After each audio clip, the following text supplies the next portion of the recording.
মোহাম্মদ বলো, আমরা আলীকদম যাচ্ছি। হ্যালো এভরিওয়ান, আসসালামু আলাইকুম। আমরা আজকে বান্দরবনের তৃতীয় দিনে আলীকদম যাচ্ছি থানচি থেকে। আমরা মোটামুটি থানচি তিনটা স্পট কভার করছি। একটা হচ্ছে চিংড়ি ঝর্ণা, একটা কুমারী ঝর্ণা, আর হচ্ছে তিনটু বড় পাহাড়, বড় পাথর। এখন আমরা থানচি শহর থেকে অলরেডি 3 কিলোমিটার চলে আসছি। আমরা যাচ্ছি ডিম পাহাড় আলীকদমের উদ্দেশ্যে। সবাইকে ধন্যবাদ। উঠতেছি, বলো না ব্লগ করে। আর আমরা সেই 5 কিলোমিটার থেকে খালি উঠতেই আসি।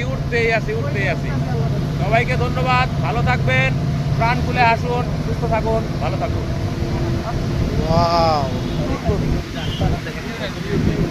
ওয়াও ওয়াও, সুবহানাল্লাহ সুবহানাল্লাহ। রাস্তা দেখছেন? অ্যানাকোন্ডার মতো গেছে।